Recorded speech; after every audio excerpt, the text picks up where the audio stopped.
Howdy friends, welcome to Post to Post. Thanks for joining me today. If you're new, my name is Neil, and we're talking Game 1s.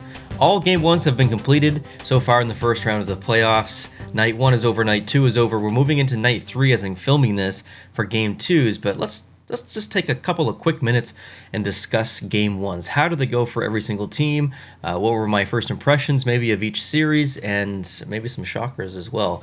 I've got some notes written down here for every single series. We'll go in order of how they appeared, I think, on TV, or when the games actually started. Just a couple of quick notes for each. I'm not going to spend a lot of time, just some real first impressions. So Carolina versus Boston, that game was 5-1 for Carolina, and these are in no particular order either, so we'll just kind of go through them. I thought Antti Raanta was great. I thought he was actually phenomenal. He made some incredible saves throughout the game, not just at the beginning, throughout the game. Scoring depth for Carolina, not a single person scored twice. Of the 5 goals, they had a different goal scorer for every single one, so that really is a testament to their depth offensively. Boston was only 43% in the dot. Like that's actually pretty significant. 43% might not sound like that bad, but for Boston, a team that usually runs over 54%, 54% minimum, that's a huge dip, so they really need to be better in the dot. That was probably the most egregious stat I saw from Boston the entire night. Credit to Carolina as well, though. That's not just Boston being, having an off night. That's also credit to the wonderful centerman in Carolina, too. They've got some great face-off guys. Allmark made some great saves. I thought, even though they lost, he made some great saves. And I felt like the D coverage was a little bit poor. Not all the time, but at times for sure. I thought Boston really struggled with kind of keeping the play outside for some of that game. So I don't necessarily blame Allmark for all of the goals that went in. I also blame kind of the defensive core around him for some of them for sure. Carolina had 20 giveaways that game, which is a little bit surprising. Typically, a team with the most giveaways ends up losing the game because it just causes transitional periods to where the team can't recover. And the more giveaways that happen, obviously you need to compensate and adjust on the fly, and that doesn't always work. So 20 giveaways for Carolina, which was more than Boston's in that game, and they ended up winning, and not only winning, but winning 5-1. So usually those two stats correlate. In this game, they did not. Refs let them play compared to the other games. That was my last note. I can barely even read my own writing. I've watched every single game so far, and I made those notes on the first night. So while I made those notes, there were only 4 games that actually took place. I had not seen the final 4 games, which was last night. But the comment remains based on, I think it was the Minnesota St. Louis game in that first night. I'm getting all confused. There's so many. I've watched someone talking the last 48 hours. They called everything, I felt like. And even in the Calgary-Dallas game, which we'll talk about here in a little bit, they called everything in that game. But in the Boston-Carolina game, I felt like they let them play a little bit, a little bit more.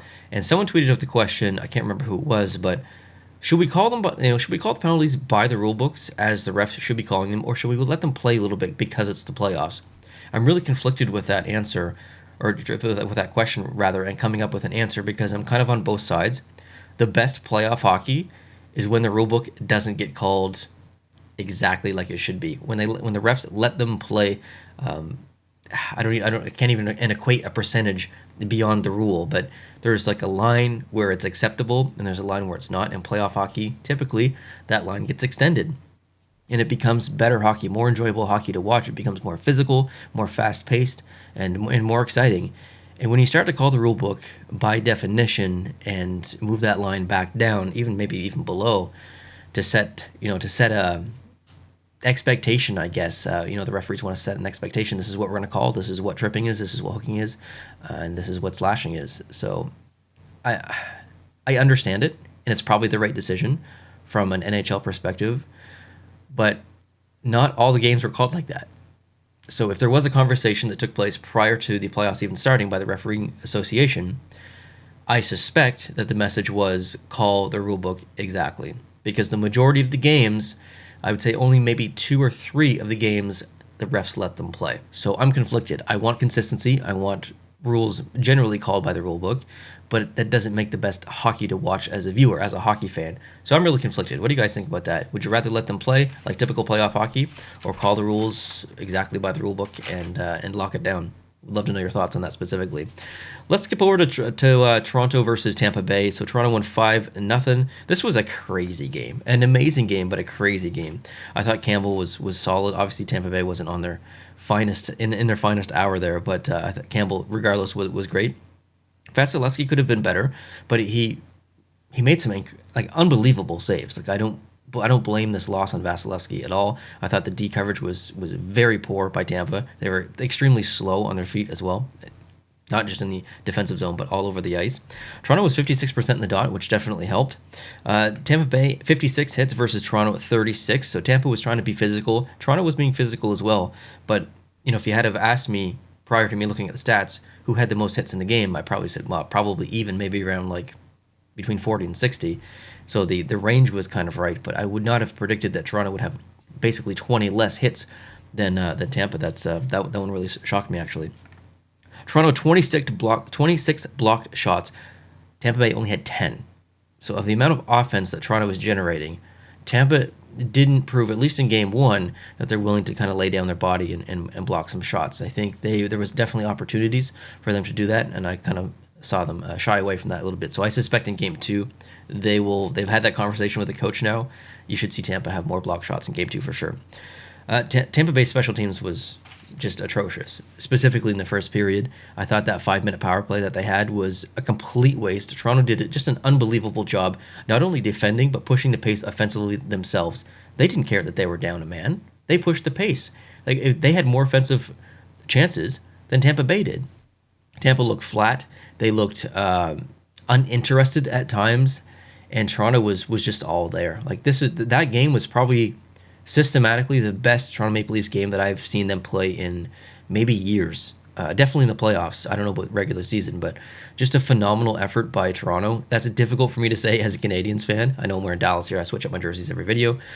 Difficult for me to say, but objectively, Toronto played amazing, and Tampa Bay didn't. And that kind of sucks because it's Toronto and Tampa Bay, two of the best offensive teams in the NHL.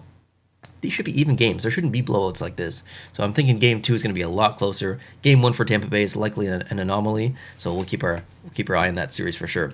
St. Louis and Minnesota. St. Louis won 4-0. Minnesota and St. Louis special teams. So it's not even close. Like, it's not even close. And this goes back to the season. Because when I made my season preview and prediction videos, a lot of people commented and were like, regular season stats have nothing to do with playoff stats. Regular season play has nothing to do with playoff play. The second part is true. A regular season team can completely become a different team in the playoffs. But saying that numbers from the regular season don't matter in the playoffs is irresponsible and wrong, factually wrong. How can you not look at the numbers from the regular season and expect those to correlate at least a little bit to the playoffs? Perfect example, St. Louis. Amazing on the power play, amazing on the penalty kill. You can't tell me that as a Minnesota fan, you're going to look at the St. Louis numbers prior to the playoffs starting and think, we'll be able to handle their power play and their penalty kill. No problem. Like, it's not going to be an issue for us. That's a regular season thing that I'm not really concerned about. This is the playoffs. I don't know how you look at that, because exactly what happened in the regular season correlated to exactly what happened in game one. St. Louis's special teams were incredible. And I even said specifically, I called out Perron.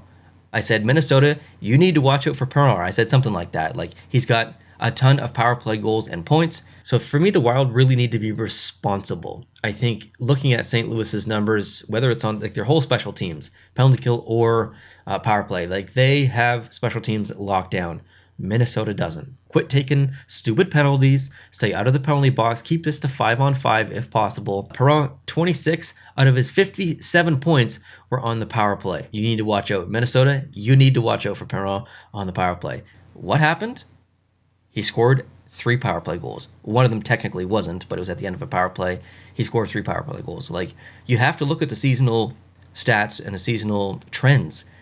Sometimes it doesn't translate. Sometimes a team can just elevate and get by some of those stats and falter from some of those awesome stats in the regular season. Not looking at the regular season is irresponsible, in my opinion, if you're trying to make an accurate prediction. And even when you're trying to make an accurate prediction, sometimes it just doesn't correlate. But you have to take that stuff into consideration. And that's the perfect example, in my opinion. So moving on, Fleury was I felt he was getting out of his position a lot. And that's not really untypical for Fleury. He's kind of a reactionary goalie, not so much a positional goalie. I think he really tries to be a positional goalie, but he often finds himself out of position and having to make these miraculous, like, acrobatic saves and whatnot. But I really felt like he was coming out of his crease a lot in that game. I thought Krug was great. Just a quick note on that. I thought he was skating phenomenally. And I thought Husso was great as well. Like the entire game, Minnesota had their chances, but he was always there, and he made some big saves too. All right, moving on to Edmonton versus LA. Great game. LA won 4-3 in overtime. Just a couple of quick notes on this one. Edmonton power play looked great. They scored 2 goals, but I don't know if I've ever not seen the Edmonton power play look great. That's their biggest asset right there. They know how to work it. Quick was amazing. I also said that in my series preview. If LA's going to win this series, or maybe any series, Quick has to be the best Quick ever. And he almost was. Like, I've seen him play better, but he was unbelievable in that game. He looked like he was 25 instead of in his 30s. So that was great to see. And Smith was Smith. There's no other way to say it. He made some unbelievable saves, but on the other side of the coin, some total stinkers. And again, in classic Smith fashion, he tried to be a third defenseman instead of a goalie. And some of the times he was out of his net trying to control the puck and play the puck, and it ended up backfiring on him. Guy, just stay in your net. Just I know you want to play the puck and you're good at it. You got a great shot, but just stay in your net. Don't become a liability because you leave the net. Please just stay in your net. I don't know if he gets the start for game 2. I thought Yamamoto was really good. He was really engaged. I felt he touched the puck a lot. It didn't always equate to something super offensively positive, but I felt like his stick was touching the puck a lot, and he was really engaged, so that was great. Great game overall. I really enjoyed this one. Anytime a playoff game goes to overtime, regardless of what teams are playing, it's going to be enjoyable. Now, night 2, we got Pittsburgh versus the Rangers, the longest game. It felt like the longest game ever, really, in a very good way. So Pittsburgh won 4-3 in overtime, third overtime, so basically this was 2 games in 1. Pittsburgh had 83 shots, which is incredible. New York had 68, which is no slouch of their own. The refs weren't calling much, really at all. I wanted to talk a little bit about the Raquel hit from Lindgren. I'm undecided on this hit. In some angles, it looks like he led with the elbow and left his feet, but in other angles, it looked clean. I'm actually quite conflicted with my opinion here on this. I don't want to classify it as dirty, and I don't want to classify it as clean. I think I need to watch some more footage before I give it a final opinion. But regardless, watching Raquel be down on the ice and try and lift himself up and not be able to, and basically fall back on his face, was really, really difficult to watch. It was tough. It was really, really tough. Whoever you cheer for, it doesn't really matter. Seeing a player do that should always be difficult to watch, in my opinion. Pittsburgh kept Panarin to the outside. I thought that was really important. I thought Pittsburgh defended incredibly well in certain areas of the ice, and they paid really good attention to some of the players on the Rangers, and Panarin was one of them. I felt like they kept him to the outside quite well. New York Rangers had 75 giveaways. Like, that is an egregious number, and Pittsburgh had 45, which is also terrible. Like, I would say the average for a regular game is probably between 10 and 15. So there's 3 periods, so let's bring that in half. So 45 divided by 2 is 22.5 or whatever it is. Like, even that is a lot, but then you get the Rangers at 75 giveaways. That is the most amount of giveaways I think I've ever seen in a game, long overtimes or not, whatever. It's just a lot. I fully suspect that number will come down in game 2. I thought Crosby was great. He looked like he was 25, not in his mid-30s. Later on in his career, he looked fantastic, actually. Reeves was outlaying the body. I'd like to see that physicality. That was great. Even though Shesterkin faced a lot of shots and they ended up losing, I thought he was fantastic. He made so many incredible and great positional saves. He didn't really act so much as a reactionary goaltender. He played really good positionally, and that was great to see. I'm a big fan of Shesterkin. DeSmith was awesome, but then he left. I don't know what the injury is as I'm filming this yet. Some people speculated cramps, but I don't know about that. I think maybe something else is going on. So Domingue came in cold in overtime, and I thought he was fantastic. Obviously, they won. It's not like if he sucked, the Rangers would have won.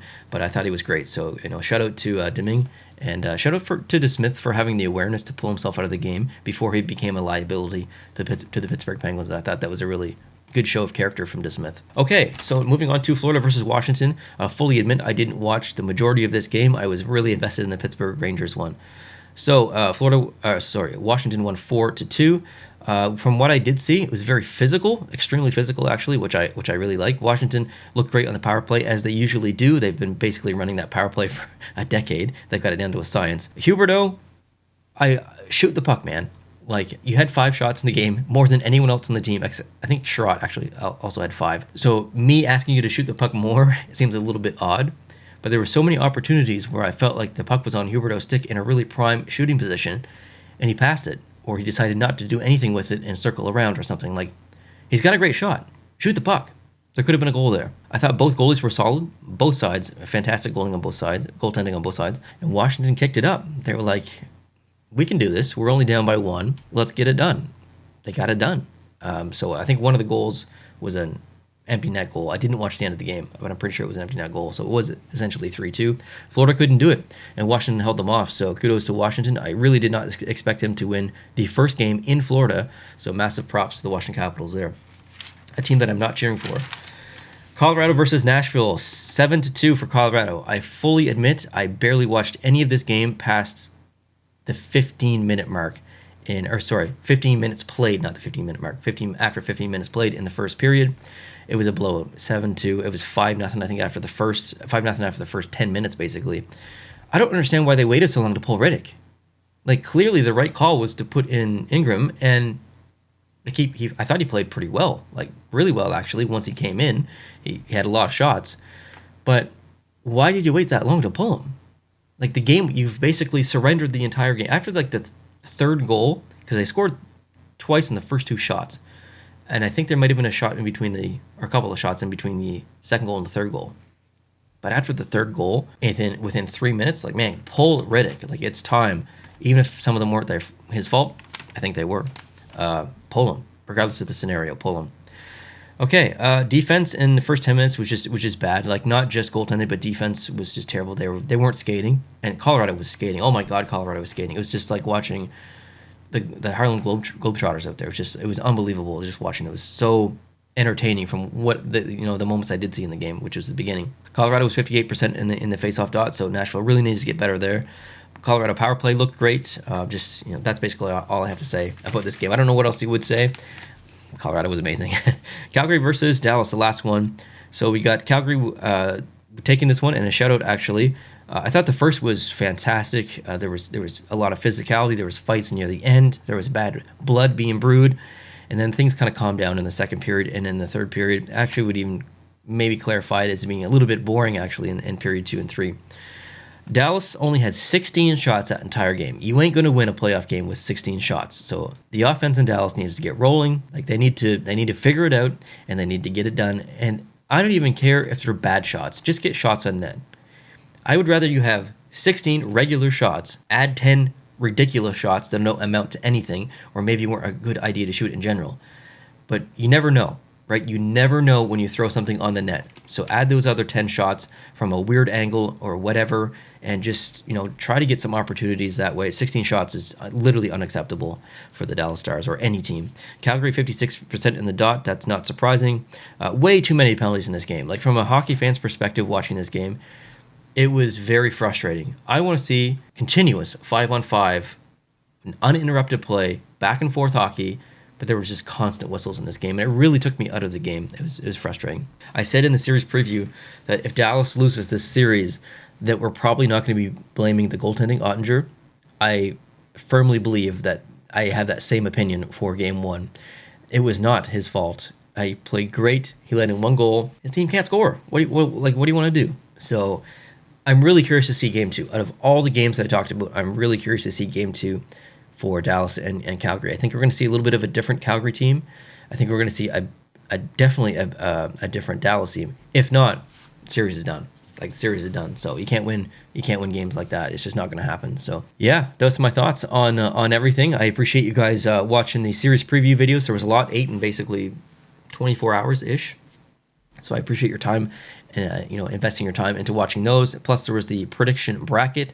Plus there was the what I want to happen. And there were so many comments in the what I want to happen video of, he just chose the top seed in every single matchup.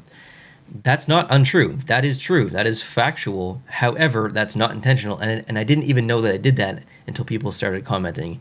and they were treating it, maybe not all of them, but some people were treating it like it was a prediction video. It's not, and I said that at the beginning of the video. It's what I want. That's how it was branded in the thumbnail and the title. This is what I want, not my prediction. So my prediction video was me not choosing all the top seeds. What I want to happen just ended up being me choosing all the top seeds. Not intentionally, just what I want this year. And it doesn't correlate to last year because that was completely different. I did not choose all the top seeds. And then the third video which came out, which was my cat trying to predict, I guess, the matchups. And I think so far, Pickles has a pretty good record. So I'm impressed with what he's got going on. I think his predictions are more accurate than mine so far. So yeah, if you haven't seen that, it's a silly video. Go check it out. It's a very quick video as well. So thank you for watching. I appreciate it. Just a really good, I think, first 2 nights in the playoffs. Really looking forward to tonight for game 2 and some of these games. And then obviously, as the first round progresses, things get more intense and close. So it's only going to get better from here. So I hope you guys are watching lots of hockey. Thank you for watching this video. I appreciate it. If you're new, please consider hitting the subscribe button. I'll be doing some game reviews, probably maybe for the rest of the playoffs. Probably. I don't know if I'm going to do every single night. Probably not. But yeah, we're talking lots of hockey here. So love to have you on board. If you enjoyed this video, hit the like button as well.